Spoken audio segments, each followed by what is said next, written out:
Hello viewers, I am Shomraj Nisal. Welcome back to my YouTube channel. Class 9, exercise 1.5, question number 3rd. Recall. कहा जाता है कि पाई is defined as the ratio of जो पाई है, जो पाई की वैल्यू है, पाई रेशियो है ऑफ द सर्कमफिनेंस. किस किस का रेशियो है? सर्कमफिनेंस से सी. सर्कमफिनेंस को किससे शो किया जाता है? सी से. ऑफ अ सर्कल, किसी सर्कल का, टू इट्स डायमीटर. किसके रेशियो से? उसके डायमीटर से डी. यानी कि डायमीटर को किससे शो किया था? डी. पाई रेशियो है सर्कमफिनेंस और डायमीटर का. That is pi equals to C upon D, जिसके कारण पाई किसके अपॉन हो जाता है? सी अपॉन डी के. This seems to contradict the fact that pi is irrational. ये देखा जाता है, ऐसा इस पर प्रतीत होता है कि पाई इज इरेशनल. कि हम जानते हैं कि पाई की वैल्यू क्या है? इरेशनल है. जबकि सी अपॉन डी क्या है? रेशनल फॉर्म में. पी अपॉन क्यू के फॉर्म में हमें पता है कि पी अपॉन क्यू के फॉर्म में क्या होता है? रेशनल नंबर होता है. तो ये दोनों वैल्यू इक्वल कैसे हो सकती हैं? पाई इरेशनल है, जबकि सी अपॉन डी कैसा है? रेशनल है. तो इसमें क्या कॉन्ट्रडिक्शन बन रहा है? How will you resolve this contradiction? आप इसको कैसे सॉल्व करोगे? कैसे इसका जो कॉन्ट्रडिक्शन है वो शो करोगे? कैसे इसका? अब आप देखिए कि किसी भी इरेशनल नंबर में, इरेशनल नंबर का डिवाइड देने पर कितना आता है? Irrational number. किसी भी इरेशनल नंबर में रेशनल नंबर का डिवाइड देने पर क्या आता है? Irrational number. किसी रेशनल नंबर में रेशनल नंबर का डिवाइड देने पर भी क्या आता है? इरेशनल नंबर आता है. क्लियर? तो ये सी अगर रेशनल होगा, अगर डी, आपको ये मालूम है पाई की वैल्यू तो इरेशनल होती ही होती है. हम सी और डी को भी इरेशनल प्रूव करेंगे. कैसे करेंगे? कि देखिए सी जो होगा या तो वो इरेशनल होगा या क्या होगा? रेशनल.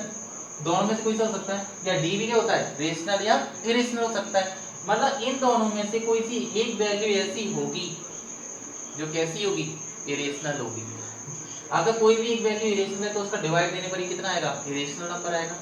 बट यहाँ पर क्या है कि जब भी हम इरेशनल वैल्यू में, पाई आपकी इरेशनल वैल्यू होती है, लेकिन हम उसको किस में लेती हैं? रेशनल वैल्यू में लेते हैं. क्यों? क्योंकि ये यहाँ पर क्या लिखा था? एप्रोक्सीमेट वैल्यू लिखी जाती है. एप्रोक्सीमेट मतलब जैसे आपका है ना 3.142628 तो हम क्या लेते हैं? पॉइंट पे ओनली 2 तक ले लेते हैं शो करने के लिए नंबर 9 पर. तो इसी तरीके से जो सी अपॉन डी है उसको हम, वो जो सी की वैल्यू है वो क्या है? एप्रोक्सीमेट वैल्यू हो सकती है. या डी की वैल्यू भी क्या हो सकती है? एप्रोक्सीमेट वैल्यू हो सकती है तो ये रेशनल नंबर ही हो सकते हैं. ये रेशनल हो या हो सकता है ये रेशनल हो, लेकिन मैथमेटिकली देखा जाए तो जो सी होगा या डी होगा, इन दोनों में से कोई सा एक रेशनल हो सकता है, या दोनों ही रेशनल हो सकते हैं, या उसमें से जो डी है वो क्या हो सकता है? इरेशनल हो सकता है. क्लियर? अब इसके बाद हम उसमें क्या होगी, अगर एक इरेशनल वैल्यू होगी तो भी हम उसमें क्या करते हैं? एप्रोक्सीमेट वैल्यू लेते हैं. क्या लेते हैं? एप्रोक्सीमेट वैल्यू लेते हैं. इसलिए यहाँ पर आप ये नहीं बता सकते कि सी और डी क्या है? इरेशनल नंबर है या रेशनल नंबर है. तो यहाँ पर क्या कॉन्ट्रडिक्शन बचता है? कोई विरोधाभासी प्रतीत नहीं होता, क्योंकि पाई इरेशनल है और सी और डी में से कोई सा एक नंबर ऐसा क्या होगा? इरेशनल होगा, जिसका इसमें डिवाइड देने पर क्या वैल्यू आएगी? इरेशनल की वैल्यू आ जाएगी. इसलिए इसमें कोई कॉन्ट्रडिक्शन नहीं है. तो हम यहाँ पर लिखेंगे देयर इज नो कॉन्ट्रडिक्शन. इधर कोई भी कॉन्ट्रडिक्शन नहीं है. रिमेंबर दैट, आप याद रखिए, when you major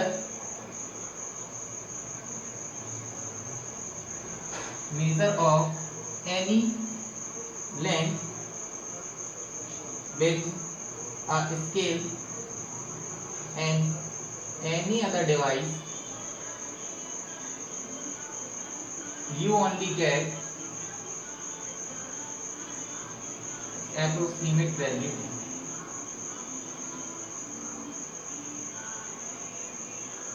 So you may not realize that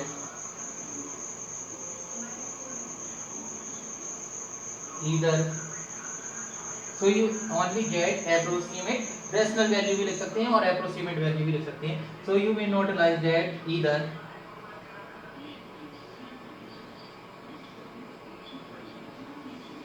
so you only get,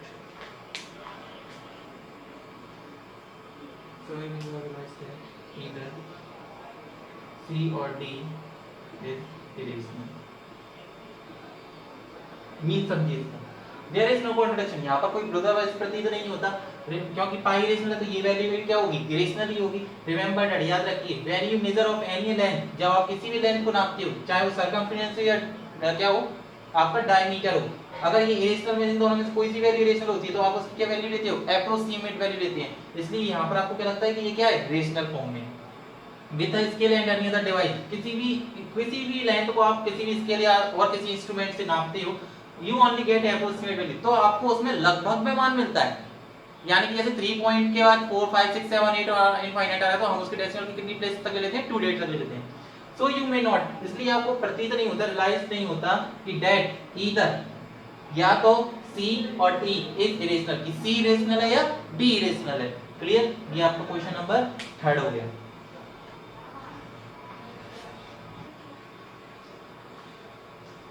question number 4 है, represent root 9.3 on the number line. हमें नंबर लाइन पर इसका क्या करना है, रिप्रेजेंट करना है। तो सबसे पहले आपको क्या करना पड़ेगा कि आपको इसको सॉल्व करने के लिए रूलर, कंपास और प्रोट्रैक्टर की जरूरत पड़ेगी। ठीक है, तो आप रूलर की हेल्प से 9.3 की लाइन ड्रॉ करोगे। कितने सेंटीमीटर की, 9.3 सेंटीमीटर। इसके बाद आपको क्या करना है, बी पर रख के रूलर को और 1 सेंटीमीटर की और लाइन ड्रॉ करोगे। ये कितनी की है, 1 यूनिट, यानी कि टोटल कितना हो जाएगा आपका 10.3 का। अब इसके बाद आपको क्या करना है, ये आप 2 फिंगर्स मानिए, ये हमारा क्या है, कंपास है, और आपको अपनी फिंगर्स का यूज नहीं करना, कंपास का यूज करना है। मैं तो केवल अपने बोर्ड पर समझाने के लिए आपको बता रहा हूँ कि आप मान के चलिए ये कंपास है, ए पर रखोगे, take more than half radius लेकर एक आर्क ऐसे में लगाओगे, एक आर्क नीचे कट कर दोगे। ए पर रख के एक आर्क ऊपर और एक आर्क नीचे, अबव और below.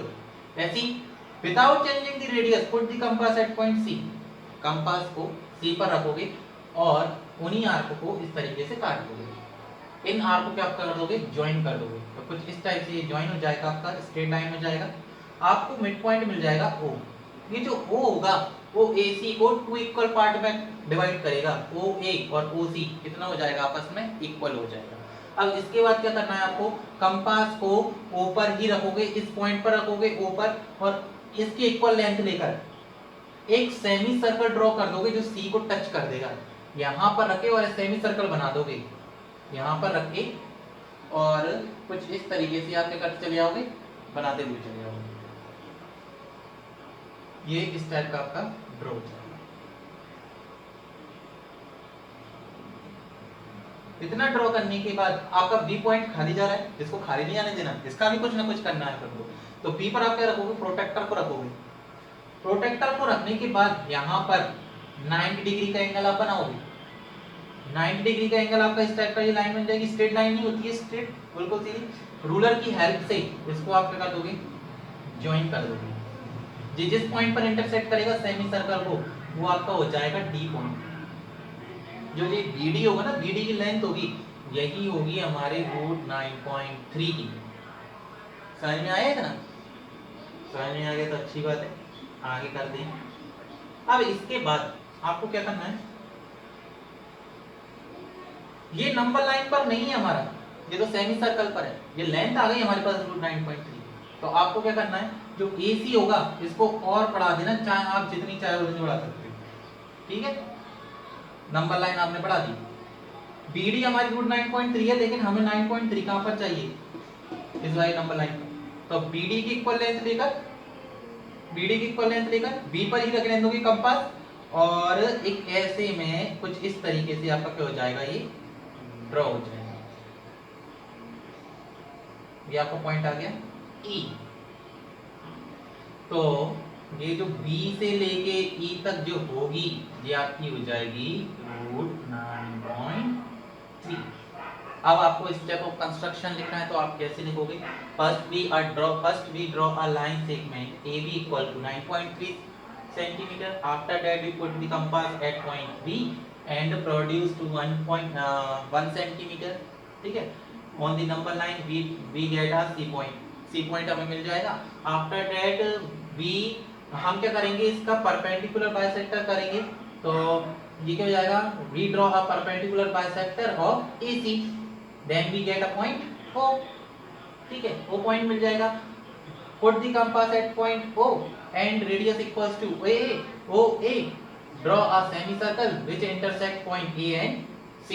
Put the protractor at point B and draw a 90-degree angle which intersect the semicircle at point D. BD equals to root 9.3.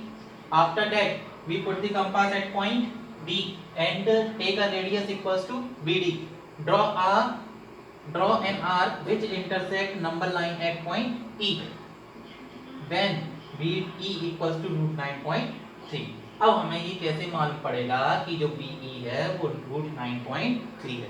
तो हमें इसको प्रूफ करना नहीं है, लेकिन अगर आपको प्रूफ करना है तो आप इस तरीके से कर सकते हो। हमने क्या किया, OD को ज्वाइन कर दिया। ठीक है, इससे आपका क्या बन जाएगा, राइट एंगल ट्रायंगल बन गया ये वाला।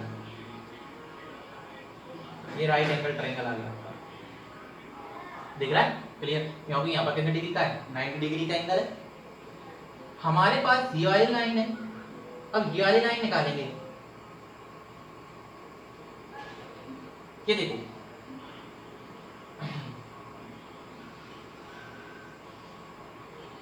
इसको तो हमें प्रूव करना है कि रूट 9.3 है, तो हमें इसको प्रूव करने के लिए किसका यूज करना पड़ेगा, पाइथागोरस थ्योरम का यूज करना पड़ेगा। पाइथागोरस थ्योरम का यूज करने के लिए हमारे पास ये वाली होनी चाहिए और ये वाली लाइन होनी चाहिए। अब आप देखोगे कि सेमी सर्कल बन रहा है, ये वाला सेमी सर्कल बन रहा है। तो सेमी सर्कल में ये O क्या है, सेंटर है। तो O से लेके C तक क्या कहलाएगी, रेडियस। OD भी क्या कहलाएगी, रेडियस। O और ये वाला भी पॉइंट क्या कहलाएगा, आपका रेडियस कहलाएगा, और OA भी क्या कहलाएगी, रेडियस। तो OA O से लेके C तक OA इक्वल है किसके, OC के। OA इक्वल OC और equals to OD because it is the radius of circle. ये क्या है, रेडियस है सर्कल की। अब आपकी ये पूरी AC थी, AC आपकी कितनी थी, 10.3 की। हमें AC ने निकालकर हम क्या निकालेंगे, हम क्या निकालेंगे, AO निकाल लेंगे। क्या निकाल लेंगे हम, AO। तो AO आपका कितना हो जाएगा, 10.3 डिवाइड बाय 2, यानी कि हम उसमें कितने का डिवाइड दे देंगे, 10.3 बाई 2 का। तो ये देखो OA आपकी कितनी आ गई, यहाँ पर OA लिख लेते हैं। OA आपकी कितनी आ गई, 10.3 बाई 2। तो O से लेके C तक भी कितनी हो जाएगी आपकी, 10.3 बाई 2। तो OD भी कितनी हो जाएगी, 10.3 बाई 2। क्योंकि ये OA OC और OD तीनों इक्वल हैं, तो जो OA होगा वही क्या कहलाएगा, OD कहलाएगा। तो OD आपका कितना हो जाएगा, 10.3 बाई 2। ये OD की लेंथ आ गई। इसे तो हमें BD कितना लेके आना है, रूट 9.3। तो अब हमें OB निकालना पड़ेगा। अब OB निकालने के लिए आपके पास क्या है, OC है। OC इक्वल्स टू कितना है आपका, 10.3। तो आपको BC गिवन है, BC कितना है, 1 है। OB निकालना है, तो OC आपको पूरा 10.3 है। 10.3 में से 1 माइनस कर दोगे तो क्या आ जाएगा, OB आ जाएगा। तो OB इक्वल्स टू 10.3 माइनस 1। तो 10 में से 1 जाने आएंगे तो आपके कितने बच जाएंगे,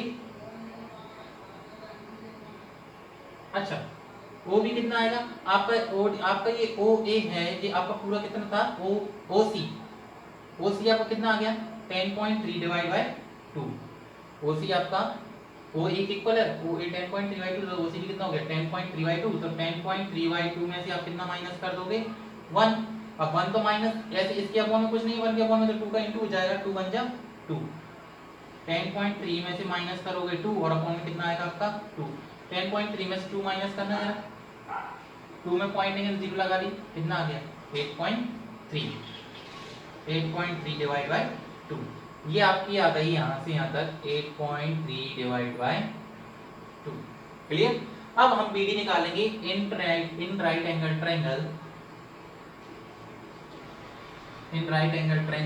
ODB या OBD। Hypotenuse square is equal to length square plus base square. Hypotenuse आपकी कितनी है, 10.3 अपॉन 2 का whole square equals to length कितनी है आपकी, BD आपको फाइंड करना है, BD स्क्वायर, और B आपका कितना है, बेस 8.3 डिवाइड बाय 2 इसका होल स्क्वायर। ये प्लस के इधर आगे किसके हो जाएंगे, माइनस के। इक्वल में क्या आ जाएगा, BD स्क्वायर अब आप इसमें क्या कर सकते हो 10.3 into 10.3 डिवाइड 2 का 2 बार मल्टीप्लाई और इसका भी 2 बार मल्टीप्लाई और दोनों को कर दोगे माइनस, लेकिन इसमें आइडेंटिटी फॉलो हो रही है a square minus b square की, a square minus a minus b and a plus, इसको मैं इस पूरी इक्वेशन को यहाँ सॉल्व कर देता हूँ जिससे आपको क्लियर ना हो। तो a square minus b square equal to होता है a minus b and a plus b। 10.3 में से 8.3 अपॉन 2 माइनस और 10.3 upon 2 plus 8.3 divide by 2 equals to कितना आ जाएगा bd स्क्वायर। 10.3 डिनोमिनेटर सेम है तो डायरेक्ट माइनस कर सकते हो, 10.3 में से 8.3 माइनस कर दोगे तो आपका आ जाएगा 10 में से 8 जाएंगे तो आपके कितने बच जाएंगे 2 अपॉन में 2। इन दोनों को प्लस कर दो तो 10 और 8 कितने होगा 18.6 divide by 2 equals to bd square. 2 से 2 कैंसिल 1 और 1 का इंटू इसमें होगा तो 18.6 ही आएगा। 2 से काट दो 2 9 जा 18 2 8 जा 16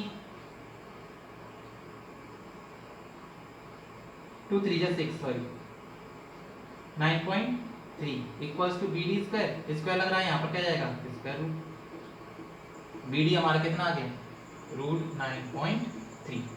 अब bd जो था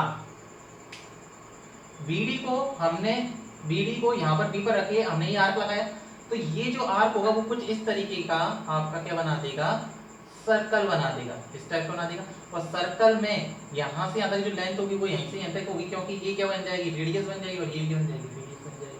तो ये रूट 9.3 ये भी कितना हो गया root 9.3। Hence prove that b equals to root 9.3। Clear. इसमें आपको अगर कोई डिफिकल्टी आ रही है तो आप इसको है ना पूछ सकते हो। वैसे आपका बस केवल आपको कहाँ तक प्रूव करना है, इसमें आपको ये प्रूव करने की जरूरत नहीं है, ये तो बस मैंने केवल इसलिए बता दिया ताकि आपको मालूम पड़े कि यही रूट 9.3 आया कैसे, वरना आपको केवल इतना करके आना है। अगर क्वेश्चन में लिखा है कि इसको प्रूफ करिए तो आपको प्रूफ करना है, अदरवाइज आपको ये प्रूफ नहीं करना है। इतना आना क्या हो गया, ये आपको कोई प्रूफ नहीं करना है। समझ में आया? ये हो गया आपका क्वेश्चन कंप्लीट।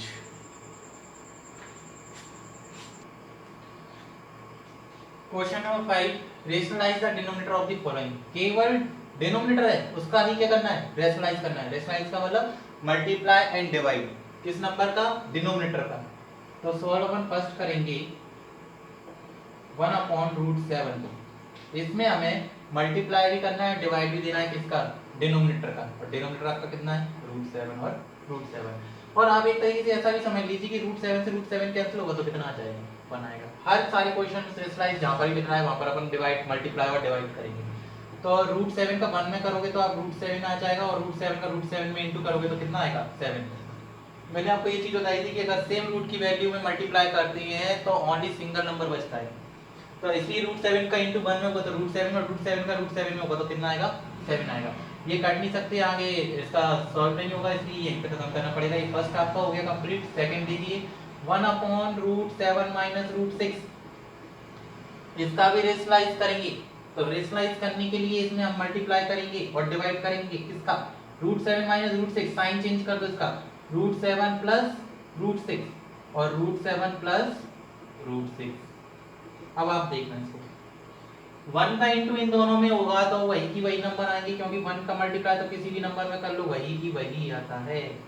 अब इन दोनों नंबर्स का मल्टीप्लाई इन दोनों में होगा, मतलब रूट 7 का इन दोनों में होगा, फिर माइनस के रूट 6 का इन दोनों में होगा, तो वो क्या हो जाएगा लॉन्ग में चला जाएगा। हम आइडेंटिटी का यूज करके सॉल्व करते हैं इसको। रूट 7 माइनस रूट 6 इन दोनों नंबर्स का मल्टीप्लाई रूट 7 प्लस रूट 6 में करेंगे। रूट 7 प्लस रूट 6 अपॉन में a माइनस बी और a plus B, a minus B और a प्लस बी। यहाँ पर आप देखना a और a की वैल्यू सेम है और b की वैल्यू भी सेम है, इसलिए ये वाली आइडेंटिटी फॉलो होगी। a square minus b square यानी कि root 7 square minus root 6 square. Identity का यूज करके क्या होता है इक्वेशंस जो होती हैं वो सिंपल हो जाती है, छोटी हो जाती है। रूट 7 प्लस रूट 6, रूट 7 का स्क्वायर यानी कि रूट 7 इंटू रूट 7, और रूट 7 का रूट 7 में मल्टीप्लाई होगा तो कितना आएगा 7, माइनस रूट 6 का इंटू रूट 6 में होगा तो कितना आएगा 6, √7 प्लस √6 और 7 और 6 जाएंगे तो कितना बचेगा 1। 1 का डिवाइड आप जब इन दोनों में दोगे तो वही की वही नंबर आ जाएगा। ये हमारा आंसर हो गया। थर्ड वाला करते हैं।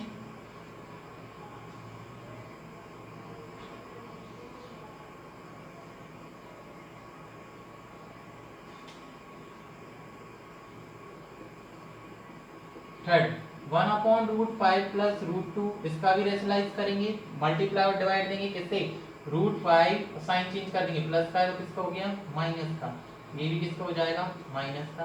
सेम आइडेंटिटी इसमें फॉलो हो जाएगी, 1 का इंटू इन दोनों में होगा तो √5 माइनस √2 ही आएगा, और ये हो जाएगा √5 प्लस √2, √5 माइनस √2। आइडेंटिटी फॉलो हो जाएगी सेम, a प्लस बी और a minus B equals to होता है a square minus B square. तो √5 माइनस √2 अपॉन में a plus B a minus B a square यानी कि √5 स्क्वायर माइनस √2 स्क्वायर, √5 माइनस √2। हम इन दोनों को माइनस नहीं कर सकते क्योंकि रूट के अंदर क्या नहीं है, सेम वैल्यू नहीं है। √5 का स्क्वायर क्या हो गया 5 और √2 का स्क्वायर कितना हो जाएगा 2। √5 माइनस √2 और 5 में से 2 जाएंगे तो 3। 3 का डिवाइड हम इन दोनों में दे नहीं सकते तो यहीं की यहीं खत्म। फोर्थ नंबर का देखिए 1/√7 माइनस √2, इसका भी रेशनलाइज करेंगे तो मल्टीप्लाई और डिवाइड देखिए किसका √7 प्लस 2 का साइन चेंज कर देते हैं। 1 का मल्टीप्लाई इन दोनों में होगा तो √7 प्लस 2 ही आएगा, और इसको हम क्या ले सकते हैं √7 माइनस 2 और √7 प्लस 2। अगेन हम आइडेंटिटी लगा देंगे since a square a minus b and a plus b equals to a square minus b square. √7 plus 2 upon में a minus b a plus b a square यानी कि √7 का square minus b का square यानी कि 2 का square. √7 plus 2, √7 का square 7, 2 का स्क्वायर 4, √7 प्लस 2, 7 में से 4 जाएंगे तो कितने बचेंगे। Answer complete. इन दोनों को हम प्लस नहीं कर सकते क्योंकि रूट के अंदर नहीं है और सेम वैल्यू नहीं है। दूसरी बात, अगर ये कुछ इस टाइप का होता 2√7 प्लस 3√7 तो हम इन दोनों को प्लस कर सकते हैं क्योंकि रूट के अंदर सेम रेट है, तो 3 और 2 कितने हो जाएंगे 5√7 आ जाएगा। क्लियर। लेकिन अगर रूट के अंदर सेम वैल्यू नहीं है तो आप प्लस नहीं कर पाओगे। Thank you so much. आज का ये हमारा एक्सरसाइज कंप्लीट हो चुकी है। नेक्स्ट एक्सरसाइज हम कल पढ़ेंगे।